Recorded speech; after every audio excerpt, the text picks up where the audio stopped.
Welcome to this original abridged adaptation of Mary Shelley's timeless Gothic masterpiece, Frankenstein. As you relax, journey into a tale of ambition, creation, and the consequences of reaching beyond human limits. Follow Victor Frankenstein's extraordinary quest as one experiment changes countless lives forever. Now settle in, and let the story begin. Part 1. The Pursuit of Forbidden Knowledge. Captain Robert Walton had sailed farther north than any man he knew.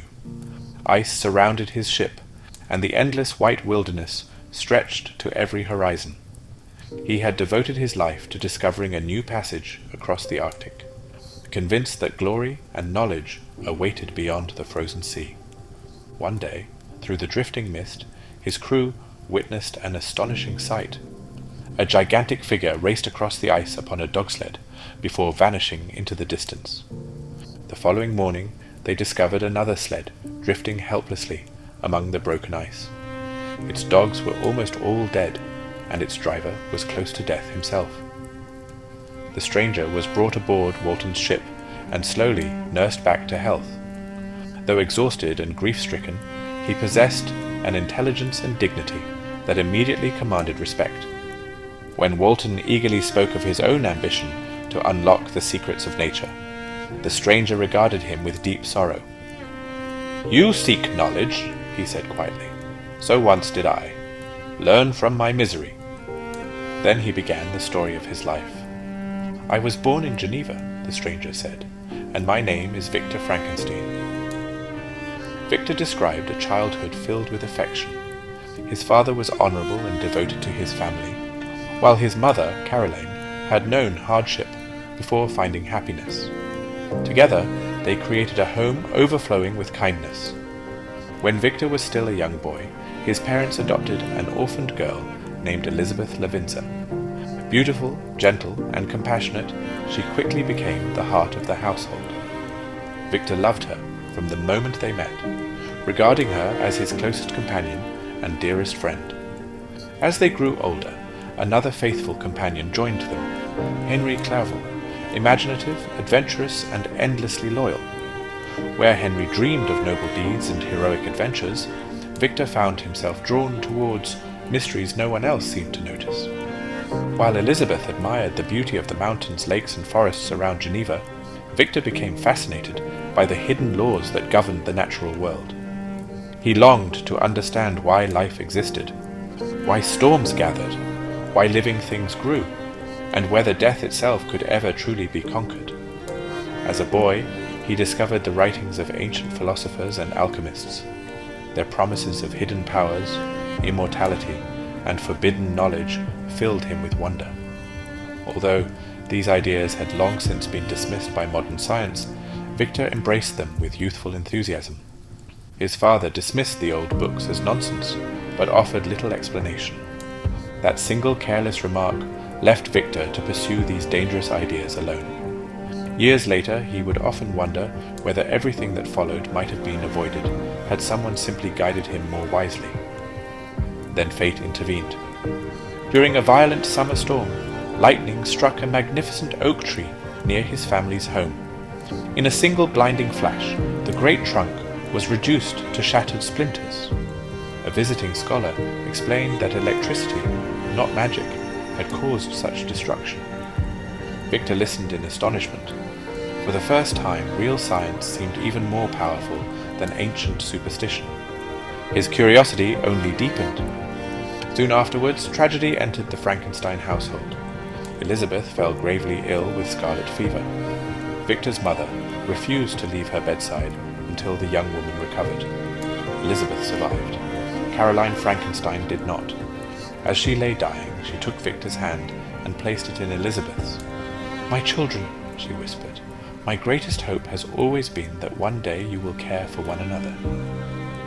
With those gentle words, she died. The warmth that had filled the family home seemed to vanish forever. Grief settled over them all. Some weeks later, Victor left Geneva to study at the University of Ingolstadt. Though saddened to leave those he loved, he believed that learning would give purpose to his sorrow. the professors he met quickly recognized both his intelligence and his unusual determination.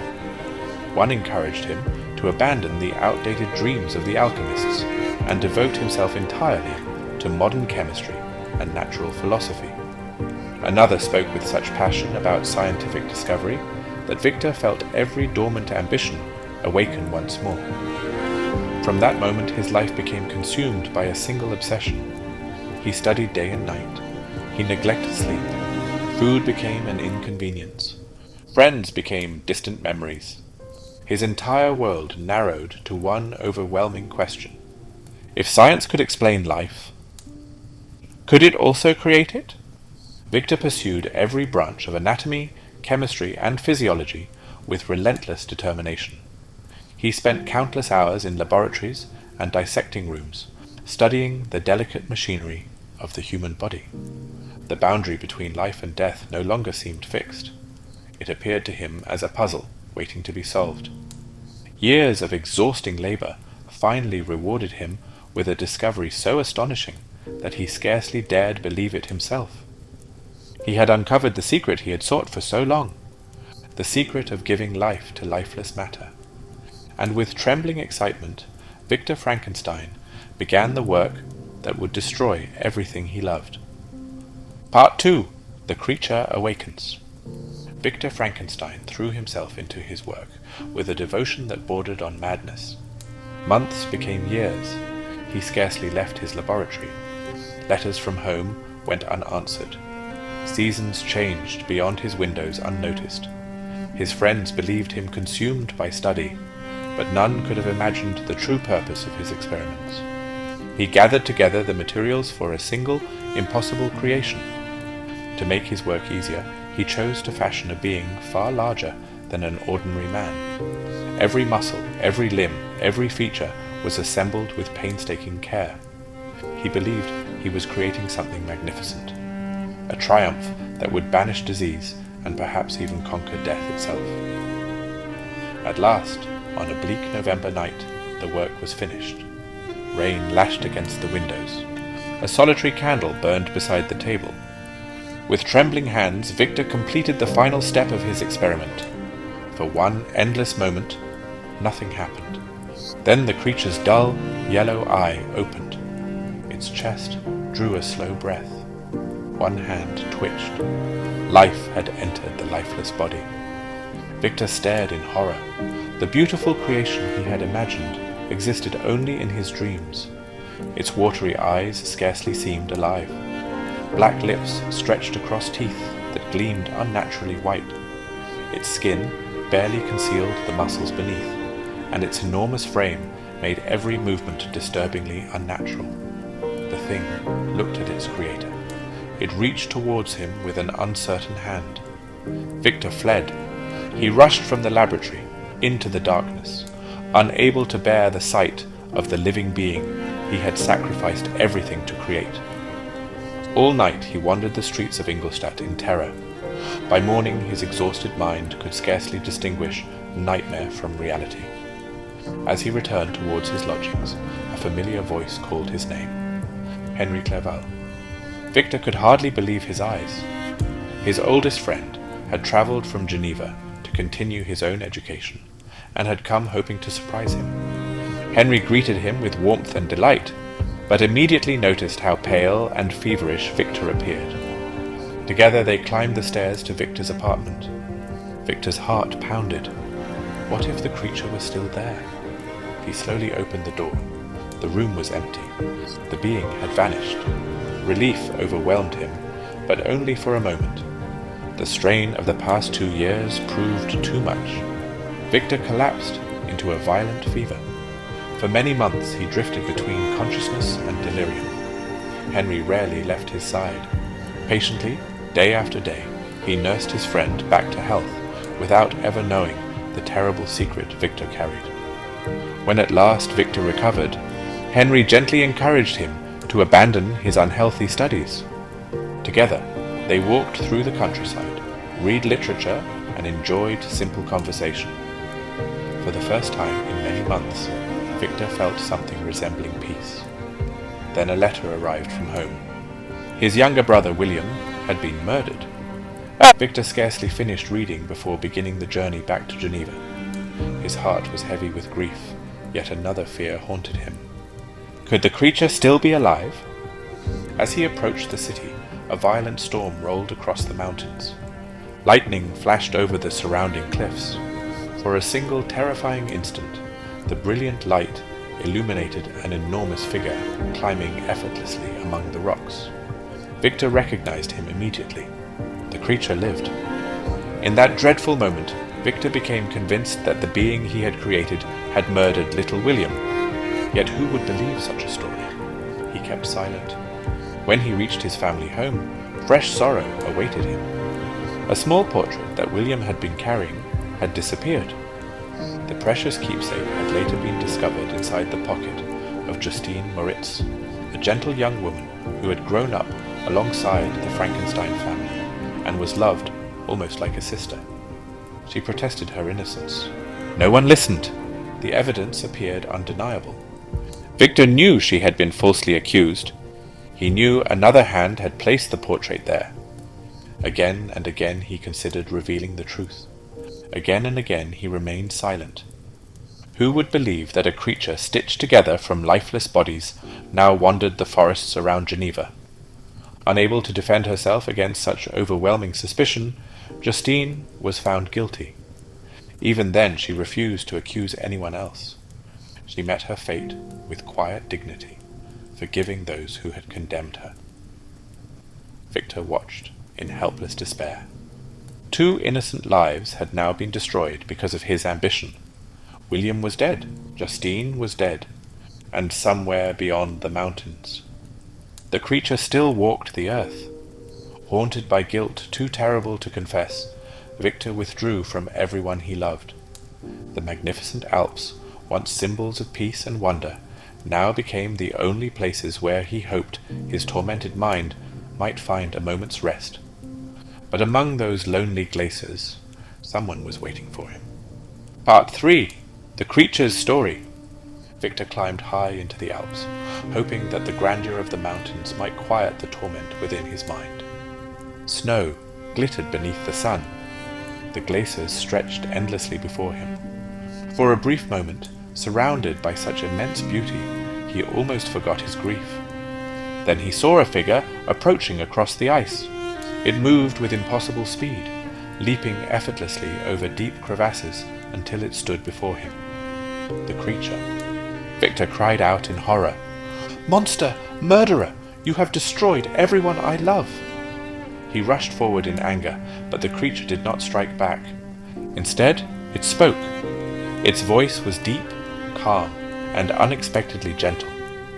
"I expected your hatred," it said, "but hear me before you condemn me. I was not born evil. Misery has made me what I am." Victor hesitated. The creature pointed towards a lonely mountain hut. "If you listen to my story, then afterwards you may decide whether I deserve your hatred." Reluctantly, Victor followed. There, beside a small fire, the creature began his tale. "When you abandoned me," he said, "I knew nothing. I could not speak. I did not know hunger, cold, or fear until I felt them for myself." After fleeing Victor's laboratory, he had wandered alone through forests and fields. The daylight dazzled him. The cold pierced his skin. He survived by drinking from streams and eating berries, never understanding why every human being fled in terror at the sight of him. One night he discovered fire. Its warmth delighted him. But when he reached into the glowing embers, pain taught him that comfort and suffering could exist side by side. Driven from village after village by frightened crowds, he finally found shelter beside a small cottage hidden in the woods. The shelter was little more than a lean-to attached to the building, but through a narrow crack in the wall he could watch the family who lived within. An old blind man named de Lacy lived there with his son Felix and daughter Agatha. Though poor, they treated one another with kindness. The creature watched them for weeks, then months. He saw their hardships, he saw their love. Without their knowledge, he began helping them. Each night he gathered firewood and and quietly left it outside their door before sunrise. He cleared snow from their path. He expected nothing in return. Simply watching their happiness became his greatest comfort. As the months passed, he listened carefully to every conversation. Slowly, patiently, he learned language. The sounds that had once been meaningless gradually became words. The words became thoughts. Soon he could understand everything the family said. Then a new arrival changed his life once again. A young Arabian woman named Safi came to live with the de Lacys. She could not speak their language, and Felix patiently taught her each day. Hidden behind the wall, the creature became another silent pupil. Alongside Safi, he learned to read. He discovered history, poetry, philosophy. The more he learned, the more deeply he longed to belong among humanity. One day, he found several abandoned books. In their pages he encountered heroes, kings, ordinary families, and people capable of great kindness and terrible cruelty. But one book affected him more than any other. It described the creation of the first man. The creature compared his own existence with Adam's. Adam had awakened into a loving world, welcomed by his Creator. He himself had opened his eyes only to be abandoned. He possessed strength, intelligence, even compassion. Yet no one could look upon him without horror. The painful truth slowly became impossible to escape. He was utterly alone. Still, hope remained. The old man, de Lacy, was blind. He could not judge by appearances. Surely a kind and gentle conversation might earn him at least one friend. One afternoon, Felix, Agatha, and Safi all left the cottage. The creature realized his opportunity had come. He knocked softly at the door. The old man welcomed him inside. They spoke together for several precious minutes. For the first time in his life, someone listened without fear. The creature spoke honestly of his loneliness and begged for compassion. De Lacy promised to help this unhappy stranger. Then the others returned. The moment Felix saw the enormous figure beside his father, terror filled the room. He seized a stick and struck the creature again and again. Agatha fainted. Safi fled screaming into the forest. The creature did not fight back. Heartbroken, he stumbled into the woods. The following day he returned one final time. The cottage stood empty. The family had abandoned it forever. Everything he had hoped for had vanished. "I had wished to repay kindness with kindness," the creature said quietly, "but every hand was raised against me. My heart filled with bitterness, and for the first time, I desired revenge." Victor listened in horrified silence. The creature lowered his eyes. "You know only what I became, but now you know how I began." Part 4.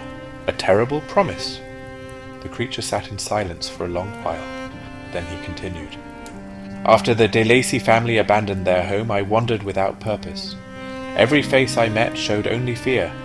Every voice cursed me. The kindness I had tried to nurture within myself slowly withered." Filled with despair, he traveled towards Geneva. He had discovered the name of his creator from papers he had found in the clothes Victor had given him. If mankind would not accept him, he would seek the man responsible for his existence. Along the road, he encountered a young boy wandering alone. The child showed no fear at first. The creature imagined that perhaps someone so young might judge him differently. "I tried to comfort him," the creature said. "I thought perhaps he could become my friend." But when the boy looked properly at him, he cried out in terror. He struggled to escape and shouted the name of his father. Then he revealed another name. "Frankenstein." The creature froze. The child belonged to Victor's family. In that instant, every memory of rejection, abandonment, and loneliness overwhelmed him. Consumed by rage, he silenced the boy forever. Almost immediately, remorse followed. He had not planned such an act, but it could not be undone. Searching the child's clothing, he found a small portrait of a beautiful woman. Soon afterwards, he discovered a young woman sleeping in a nearby barn. Without fully understanding why, he slipped the portrait into her pocket before disappearing into the darkness. "I wished your family to suffer," the creature admitted, "as I had suffered." Victor buried his face in his hands. William, Justine, both had fallen because of him. The creature looked at his creator with an expression that was almost sorrowful. "I was good once," he said. "I became cruel because I was miserable." Then his voice softened. "I ask only one thing. You made me alone. Make another like me." Victor stared at him. "A companion?" "Yes." "A being as miserable as myself. We will leave humanity forever. We will disappear into the wildest regions of the earth, where no human being shall ever see us again." "You owe me that much." Victor hesitated. Could he trust such a promise? The creature spoke with desperate sincerity. "I do not wish for power. I do not seek revenge. I seek only someone who will not recoil from my face. Someone who will call me friend."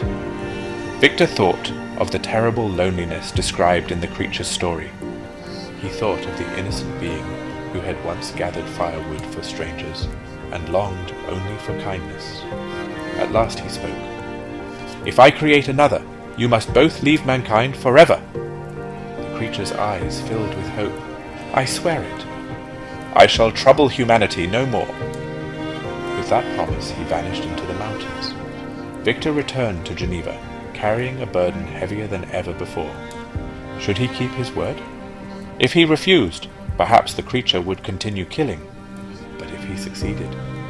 What if two such beings chose not to disappear? What if they had children? Could he become responsible for a new race beyond human control?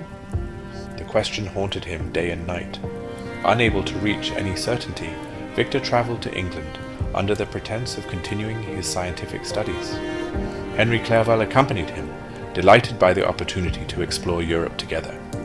For a time, Victor almost forgot the darkness hanging over him. Henry admired every city, every forest, and every river they crossed. Victor scarcely noticed them. His thoughts never strayed far from the promise he had made. Eventually, they reached the remote northern islands of Scotland. There, upon a lonely windswept shore, Victor rented a small stone hut far from every village. If he was to keep his dreadful promise, he would do so where no curious eyes could witness his work. Once again, he filled a laboratory with strange instruments. Once again, the long nights began, but this time there was no excitement, only dread. Every piece he assembled deepened his unease.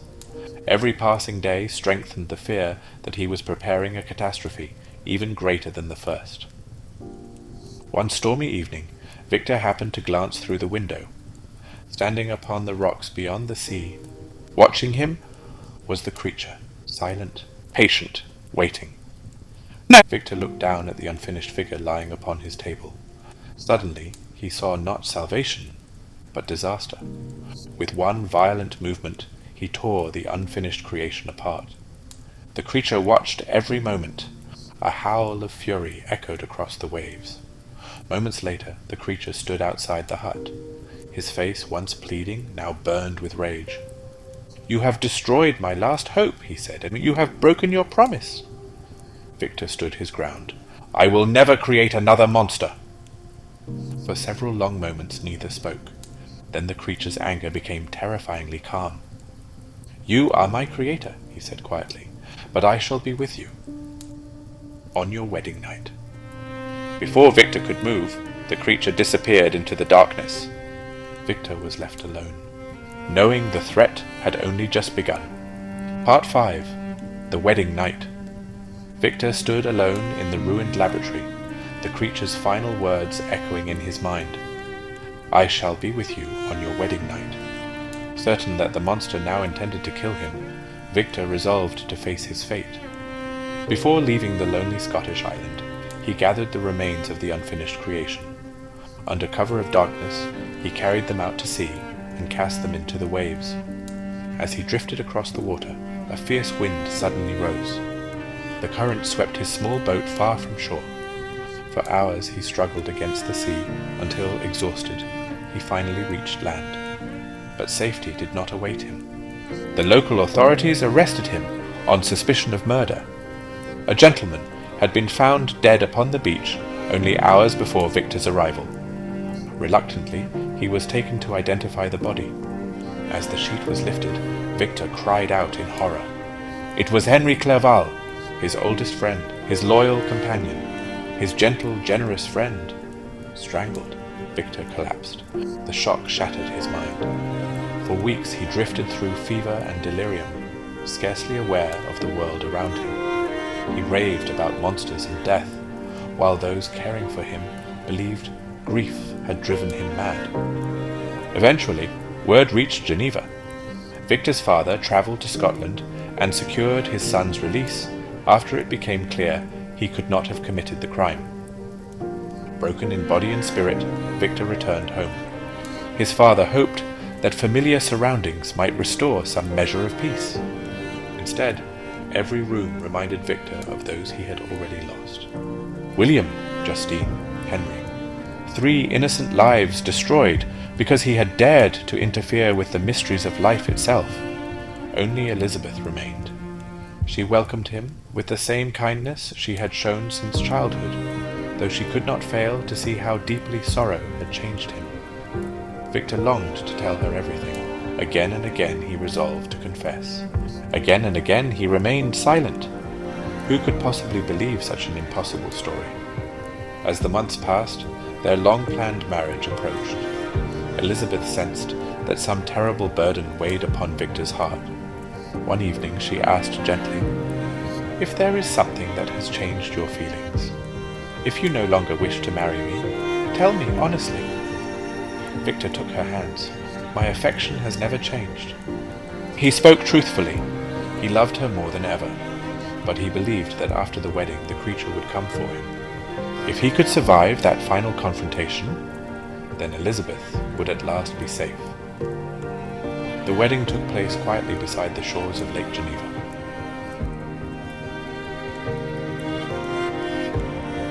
Friends and family gathered in hope that happiness might finally return to the Frankenstein household. Victor smiled when required, but beneath every celebration lay unbearable dread. That evening, the newly married couple travelled to a peaceful inn overlooking the lake. The moon shimmered across the dark water. The house seemed perfectly still. Victor checked every door, every window.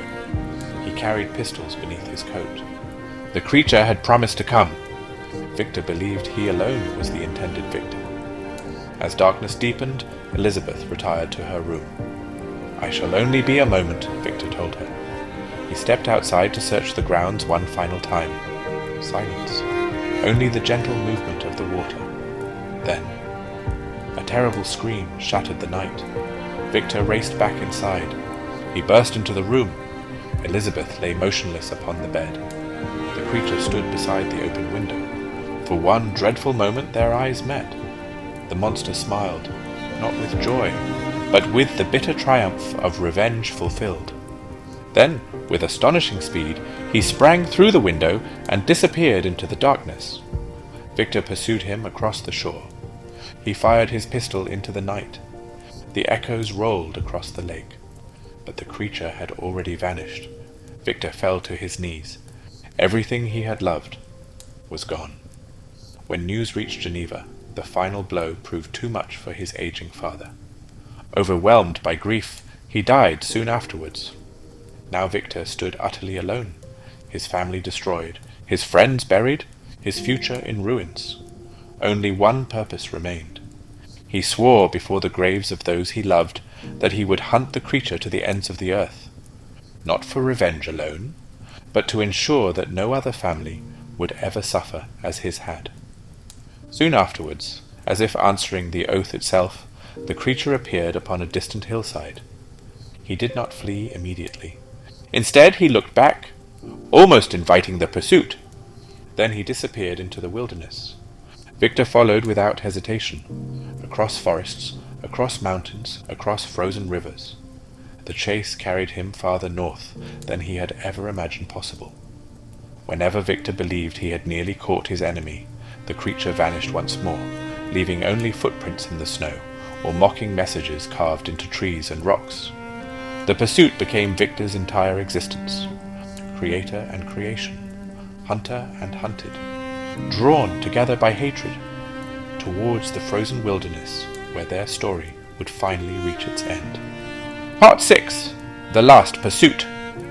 Victor's pursuit carried him farther than any ordinary man would have dared to travel. The creature always remained just beyond his reach. Sometimes Victor found footprints in fresh snow. Sometimes scraps of food left deliberately where they could be found. Occasionally there were messages carved into trees or rocks. Follow me. Your suffering is only beginning. The creature seemed determined to keep Victor alive, not out of mercy, but so that his torment might continue. Victor crossed forests buried beneath winter snow. He climbed frozen mountain passes where the wind howled like living voices. He traveled through lonely villages where frightened strangers spoke of a gigantic traveler who had passed only hours before. Always, he was too late. His body grew weaker, his clothes wore thin. His face became gaunt with exhaustion, yet hatred alone drove him onward. There could be no rest, no home, no future, only the hunt. At last, the pursuit led him into the vast northern wilderness. There, among endless fields of ice, the creature seemed almost at home. Victor secured a dog sled and continued across the frozen sea. The air grew colder with every passing day. The sun hung low upon the horizon, casting long blue shadows across the snow. Sometimes the ice cracked beneath the runners. Sometimes violent storms forced Victor to shelter for days at a time. Still he refused to abandon the chase. Then disaster struck. The ice beneath his sled began to break apart. Great sheets drifted away from one another, carrying Victor farther from land. His remaining dogs collapsed from exhaustion. His food was nearly gone. Weak with hunger and cold, Victor realized that death was approaching. Still, he searched the empty horizon for the creature. Instead, another ship appeared. Captain Robert Walton and his crew rescued the exhausted traveler from the drifting ice and welcomed him aboard. For the first time in many months, Victor rested in warmth. Walton listened with growing fascination as Victor recounted the terrible story of his life. The captain recognized something of himself in the weary stranger. He too had devoted everything to the pursuit of knowledge. He too believed that no price was too great for discovery. Victor saw the dangerous fire burning in Walton's eyes. "My friend," he said quietly, "ambition without wisdom brings only ruin. I believed I could conquer nature. I believed knowledge alone would make mankind happier. Instead, I destroyed every soul I loved." Walton promised never to forget those words. Meanwhile, the ship pressed farther north. Then, without warning, immense walls of ice surrounded the vessel. The sea froze solid. There was no escape. Days passed, then weeks. The crew became increasingly afraid. Food grew scarce. The bitter cold seemed endless.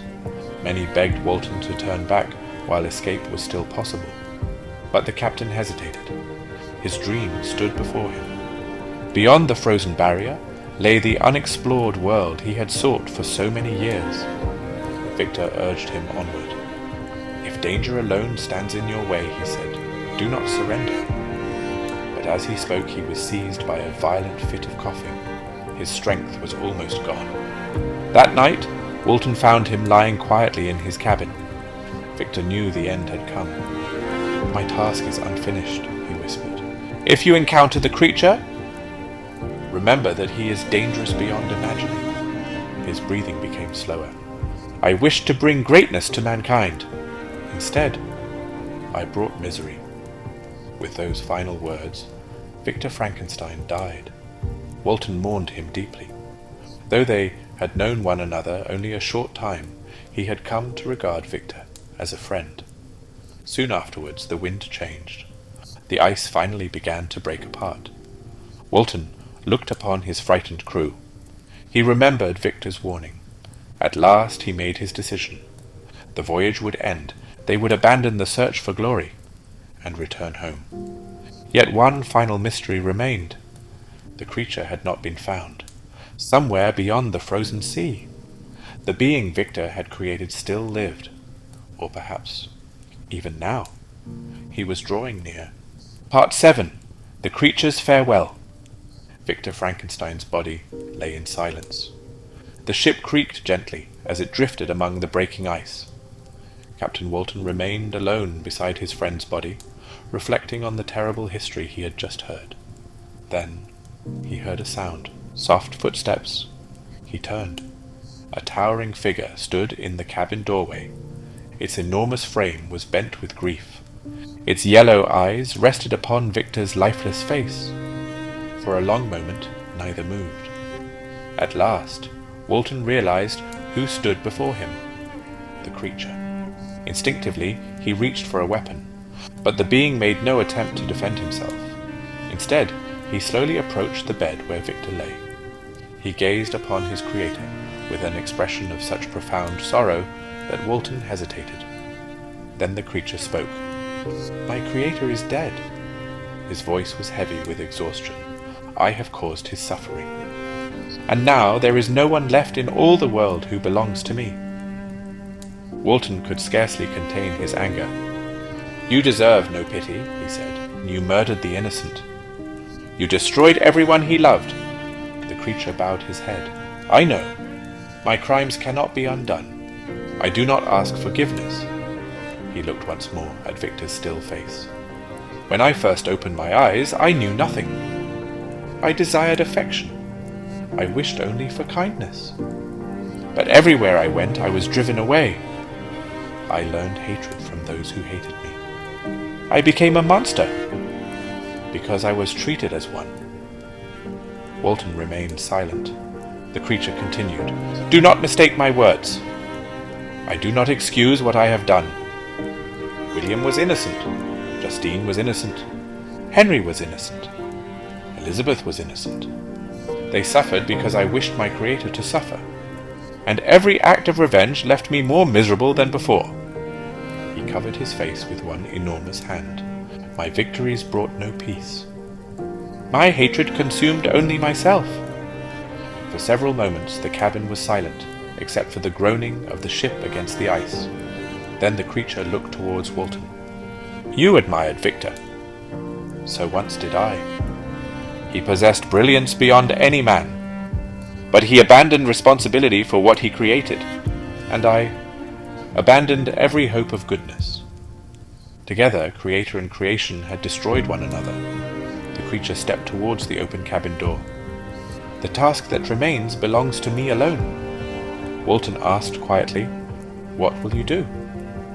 The creature gazed out across the endless frozen sea. "I cannot live among mankind.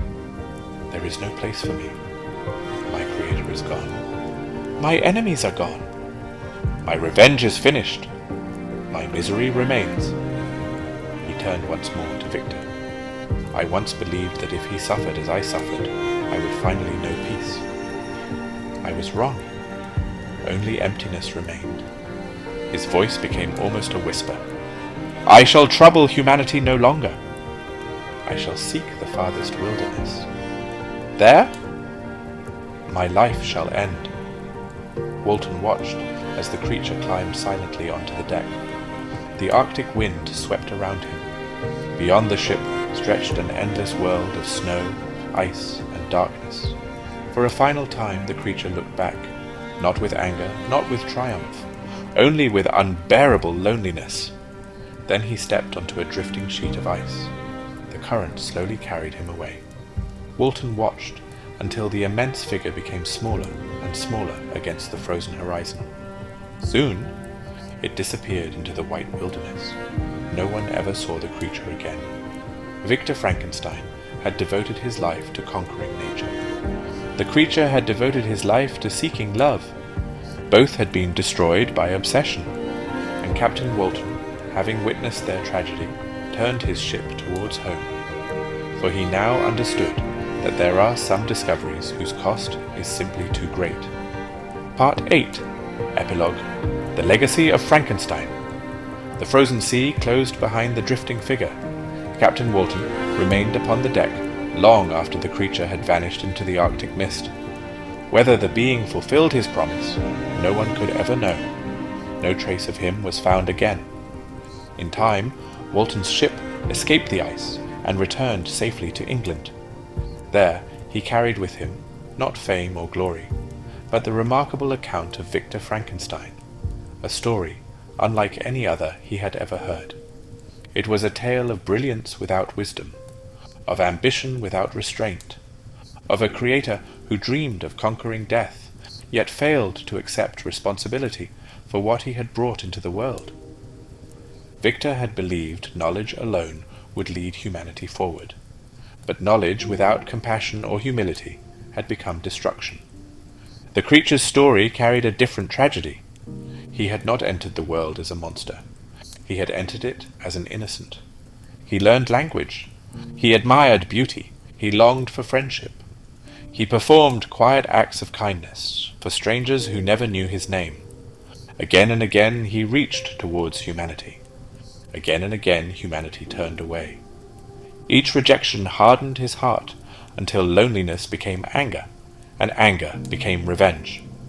By the end, creator and creation had become reflections of one another.